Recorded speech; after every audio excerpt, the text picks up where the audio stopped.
Que a graça e a paz do nosso Senhor e Salvador Jesus Cristo estejam com você, meu irmão e minha irmã, e com toda a sua família. Amém? Amados, antes de nós entrarmos na mensagem que Deus tem preparado para os nossos corações nos dias de hoje, eu quero começar dando parabéns às mães da nossa igreja, dar parabéns para você, mamãe, que está nos assistindo, que você tenha tido, que você ainda venha ter um dia muito feliz, um dia abençoado, e que você continue sendo a mãe que você tem sido, e tenha certeza que você é bênção e continuará sendo bênção por muitos anos ainda, não importa a idade do seu filho, você sempre será bênção, mamãe, na vida do seu filho. A minha mãe também, que provavelmente deve estar me assistindo, eu quero dar os parabéns para ela, e saibam que vocês são muito amadas por nós, filhos.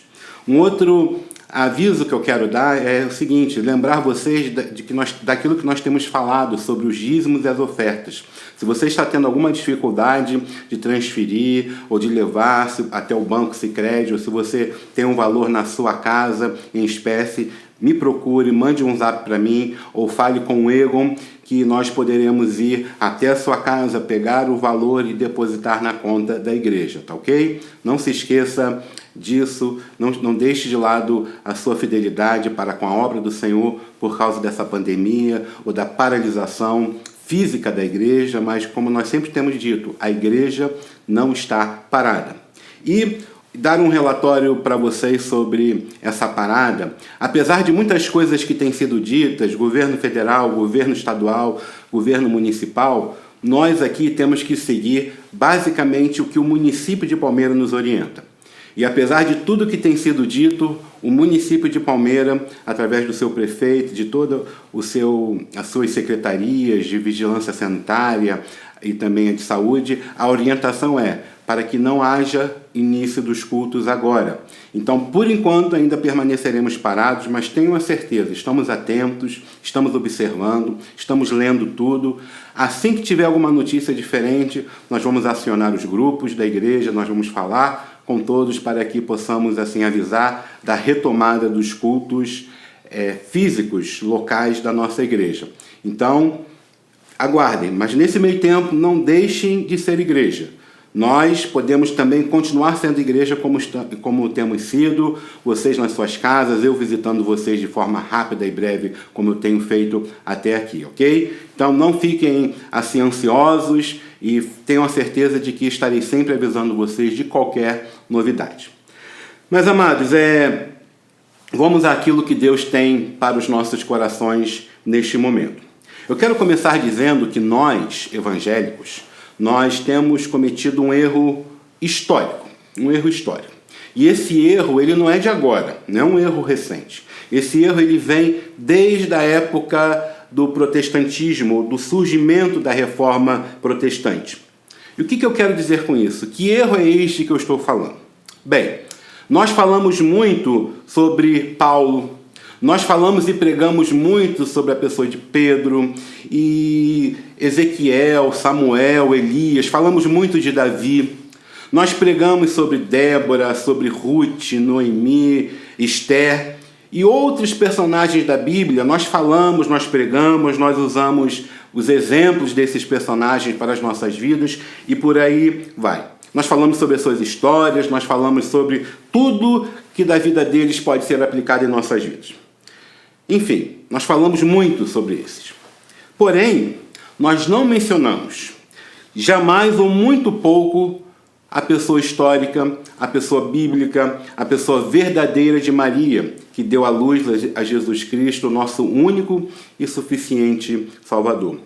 E nesse Dia das Mães, eu quero trazer para vocês essa personagem bíblica, que foi tão importante quanto os outros que eu citei, que foi tão serva de Deus quanto os outros que eu citei, que foi tão submissa a Deus quanto os outros que eu citei, que foi tão obediente a Deus quanto os outros que eu citei. E que da vida dela nós também podemos tirar lições que poderão ser aplicadas em nossas vidas de maneira tremenda, assim como cada um daqueles que eu mencionei. Enfim, eu quero falar sobre um momento específico da vida de Maria, que foi mãe de Jesus, e hoje aprendermos algumas coisas e aplicarmos Essas lições que podemos tirar nas nossas vidas e com a vida, a partir da vida dessa amada serva de Deus. Primeiramente, nós precisamos entender ou aprender ou rever quem foi Maria. Maria foi uma judia, filha de pais judeus, que viveu e morreu em Israel há mais de 2000 anos atrás. Ela nasceu, viveu e morreu durante um tempo em que o Império Romano dominava Israel, assim como dominou todo o mundo conhecido daquela época. Então, outra coisa que nós precisamos entender também é que Maria, ela não foi uma profetisa. Ela não levou palavras de contestação ou de admoestação às autoridades. Ela não falava coisas do tipo, assim diz o Senhor, ou veio a voz do Senhor a me dizendo, como era comum aos profetas falando. Maria não foi uma pregadora, Maria também não foi uma pessoa que tomava a frente das coisas. Não, ao contrário. Lendo os evangelhos, a gente percebe que Maria era uma pessoa de poucas palavras. Ela observava e falava muito pouco. Porém, a maior fala dela nós podemos encontrar naquilo que nós chamamos de Magnificat, ou de Canção de Maria, que está lá no capítulo 1 do Evangelho de Lucas, nos versículos 46 ao 55, que eu quero convidar você a abrir agora a sua Bíblia no capítulo 1 de Lucas, do versículo 46 até o 55. E se você perceber bem, você verá que não foi um discurso que a Maria está falando aqui. Não foi uma profecia, não foi um protesto, mas sim é uma oração de louvor, é uma oração de adoração, é um louvor que ela está expressando a Deus pelas coisas que estavam acontecendo na sua vida. Então, em Lucas 1, capítulo 1, versículo 46 até o 55, está aquilo que eu quero trazer para os irmãos esta noite, neste dia, né, porque você pode estar vendo o culto de noite, ou à tarde, ou de manhã, e respondendo perguntas que vão ser o tema da mensagem de hoje. Por que Maria? O que Maria tinha de especial para ser escolhida a mãe de Jesus? Então vamos ler o texto e dele aprender algumas coisas. Então, Lucas 1, de 46 a 55, a palavra de Deus ela vai se expressar da seguinte forma. Então disse Maria, minha alma engrandece ao Senhor, e o meu espírito se alegra em Deus, meu Salvador, pois atentou para a humildade da sua serva. De agora em diante, todas as nações me chamarão bem-aventurada, pois o poderoso fez grandes coisas em meu favor, santo é o seu nome. A sua misericórdia estende-se aos que o temem, de geração em geração. Ele realizou poderosos feitos com seu braço, dispersou os que são soberbos no mais íntimo do coração. Derrubou governantes dos seus tronos, mas exaltou os humildes. Encheu de coisas boas os famintos, mas despediu de mãos vazias os ricos. Ajudou o seu servo Israel, lembrando-se da sua misericórdia, para com Abraão e seus descendentes para sempre, como dissera aos nossos antepassados. Palavras do Senhor, que Ele nos abençoe com a sua palavra lida. Ora, quem foi Maria? Maria foi mãe. Maria foi mãe de Jesus Cristo.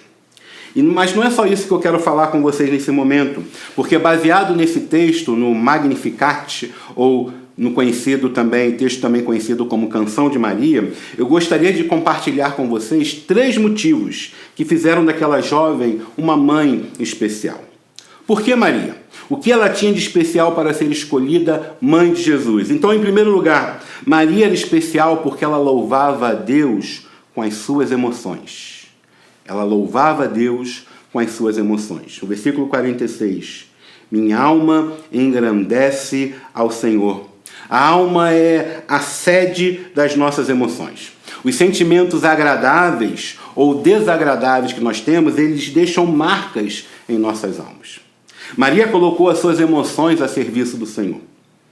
Ela colocou as suas emoções como algo para louvar a Deus, inclusive. Nós vivemos em um mundo que se alimenta de emoções. Nós vivemos em um mundo em que as emoções se tornaram o centro da vida. Se aquilo não tiver emoção, não serve. Se aquilo não trouxer em nós sentimentos emocionais, arrepios na espinha, então não serve, não está bom. Amados, as emoções fazem parte da vida, mas as emoções, elas não são a vida. Elas não se resumem na vida como um todo. Viver em função das emoções é contentar-se com muito pouco daquilo que a vida tem a oferecer. Porém, há muito mais do que emoções, é claro. Maria era especial porque seus medos, as suas alegrias, as suas angústias, as suas tristezas, inclusive, e principalmente as suas incertezas estavam à disposição para louvar a Deus. A vida emocional de Maria não era um refúgio para ela não louvar a Deus. A vida emocional de Maria não se tornou um esconderijo, uma desculpa. Eu não vou louvar a Deus porque eu estou com incerteza quanto ao meu futuro. Eu não vou louvar a Deus porque eu não sei o que vai acontecer. Eu não vou louvar a Deus porque eu estou angustiada. Não, muito pelo contrário. A vida emocional de Maria era um livro aberto diante de Deus e ela usava tudo isso para louvar ao Senhor. Por isso ela podia dizer, a minha alma engrandece ao Senhor. E você, mãe que está me ouvindo agora? E você, meu irmão, minha irmã que está me ouvindo agora?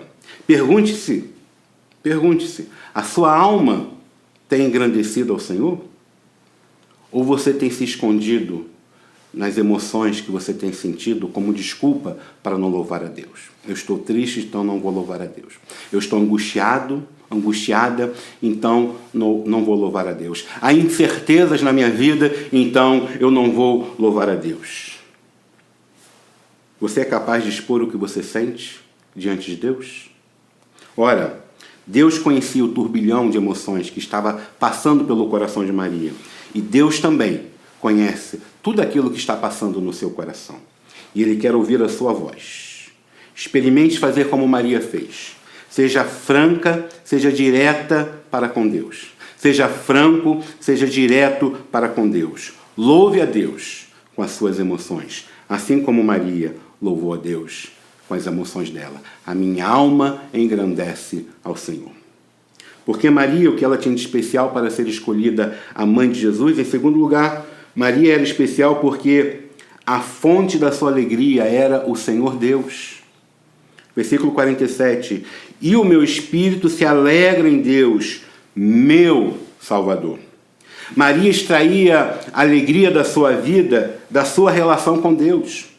Amados, há uma sede muito grande em nós. Há uma sede de significado. Há uma sede de sentido para a vida. A humanidade, ela tem tentado dar várias formas para matar essa sede que ela tem. Uma delas é a grande espiritualidade que nós podemos ver por aí afora. É impressionante que nós podemos constatar que vivemos num mundo em pleno século XXI, um mundo que cada dia está indo mais para a virtualidade, cheio de tecnologia, um mundo ainda assim tremendamente espiritualizado. Você pega uma pessoa, ela liga o seu computador de última geração, ela acessa a internet de banda larga, fibra ótica, ela entra num site de horóscopo do dia. Ela entra num site procurando coisas espirituais, coisas que, na visão delas, vão tentar alimentar o seu espírito. Cada um com a sua espiritualidade. Nós somos uma nação extremamente aberta a qualquer tipo de expressão de espiritualidade. Desde que seja um meio, ainda que temporário, de aliviar um pouco essa sede que as pessoas têm, de busca de sentido na vida, de uma espiritualidade, de uma resposta para esse vazio que as pessoas têm. Bem, como todas as mulheres da sua época, Maria tinha seus sonhos. Ela tinha os seus desejos, ela tinha uma sede para ser saciada. Como qualquer jovem tinha, ela também tinha, que era casar, ter um marido, ter filhos. E naquela época, ter filhos era o sentido da vida para a mulher. Agora imagine Maria, com todos esses planos, prestes a casar, agora lhe chega um anjo e diz: olha, você vai ficar grávida. Virgem, solteira, prometida a José, noiva, e naquela época o noivado já era praticamente um casamento em si. Veja a situação de Maria, recebendo essa notícia. um filho sem pai, um noivado desfeito, um nome jogado no lixo. E no meio de tudo isso, ainda sem saber o que é que iria acontecer. Maria, ela pegou a sua espiritualidade no seu relacionamento com Deus e o seu espírito se alegrava no Senhor Deus. E você? Aonde você tem colocado a sua espiritualidade? O que é ou em que o seu espírito se alegra? O que é que faz você se alegrar? O que é que dá sentido para a sua vida? Onde você tem procurado a sua alegria? Através do profeta Isaías, o Senhor lançou um alerta sobre a fonte da nossa alegria, do profeta Jeremias. Lá em Jeremias, no capítulo 2, versículo 13, vai dizer: o meu povo cometeu 2 crimes. Eles me abandonaram, a mim, a fonte de água viva, e cavaram suas próprias cisternas rachadas, ele complementa, que não retém água. Amados, nós somos desafiados pelas palavras do profeta Jeremias e principalmente pelas palavras de Maria em sua oração a abandonarmos as nossas cisternas rachadas e a procurar a alegria no Senhor, colocar a nossa espiritualidade em Jesus Cristo, pois Ele é a única fonte de água para as nossas vidas. Porque Maria, o que ela tinha de especial para ser escolhida a mãe de Jesus? Ela louvava a Deus com as suas emoções e ela tinha como fonte de alegria o Senhor. Em terceiro e último lugar, Maria era especial porque ela tinha uma imagem correta de si mesma. Vejam, nos versículos 46 a 48, ela começa a narrar que Deus foi bom para com ela, que apesar da humildade dela, ainda assim ela seria chamada de bem-aventurada e que foi Deus quem fez as coisas na vida dela.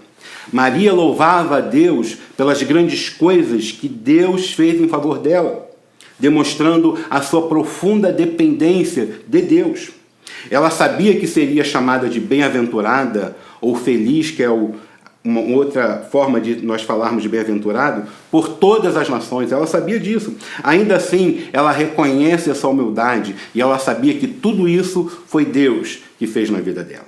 Demonstrando assim que ela tinha uma grande dependência de Deus e também demonstrando a sua humildade. Nada disso era mais importante do que a alegria que ela sentia em Deus, a quem ela declara ser meu Salvador.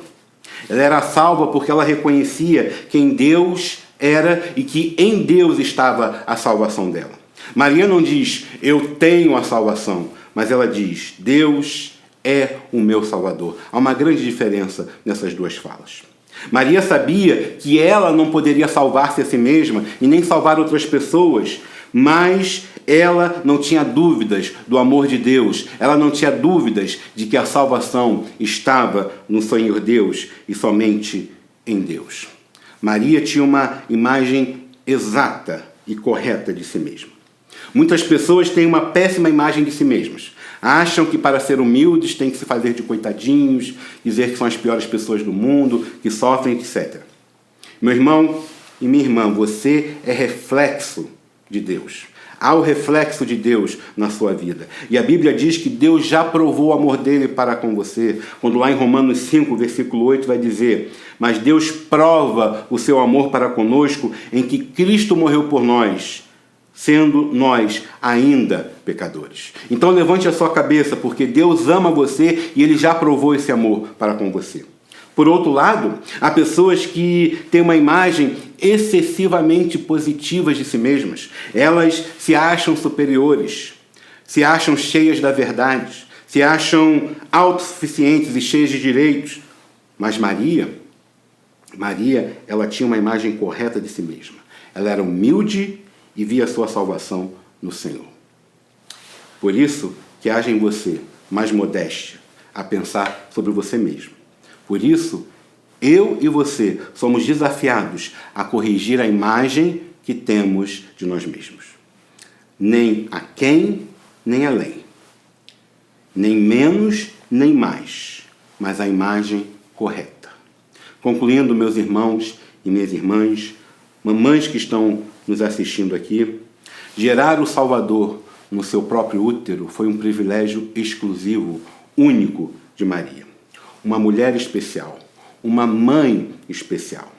Mas você também pode se tornar uma pessoa especial diante do nosso Deus. Você pode também se tornar um instrumento pronto para ser usado por Deus, pronto para abençoar a vida de outras pessoas no reino de Deus, na igreja de Cristo. Ele quer fazer isso em sua vida, não tenha dúvida disso. Ele deseja que você seja, sim, um instrumento especial nas mãos dele. E você será extremamente e muito abençoadamente usado por ele no cumprimento dos propósitos que Deus tem para a sua vida e na vida da igreja. Não há honra maior, meu irmão e minha irmã. Não há coisa melhor. Não há privilégio maior do que ser usado por Deus, do que ser instrumento nas mãos de Deus para o cumprimento da vontade dele aqui na terra. Maria, uma mãe especial, teve essa honra, ela teve essa alegria, ela teve esse privilégio porque Maria foi especial. Que tal fazer como Maria? Que tal nós sermos como Maria foi? Então, sigamos os exemplos deixados por ela. Primeiro, assim como Maria louvou, você, eu, louvemos ao Senhor com todas as nossas emoções.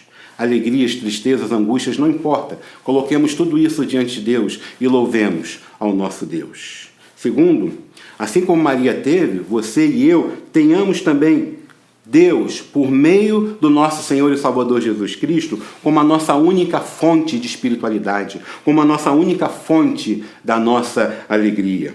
Abra mão de qualquer outra coisa que você usa como fonte para se manter alegre ou para se alegrar e tenha em Deus a única fonte da sua alegria. E por último, tenhamos todos nós, você e eu, uma imagem correta das nossas vidas.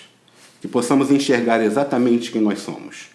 Nem muito, nem menos, mas exatamente aquilo que nós somos diante de Deus. Aplicando essas lições em nossas vidas, assim como Maria foi chamada de bem-aventurada, de feliz, nós também seremos assim conhecidos, porque louvamos a Deus, temos em Jesus a nossa fonte de vida e que nos faz ter uma visão correta de nós mesmos. E bem-aventurados e felizes nós seremos, para a honra e para a glória do santo nome do nosso Deus. Amém.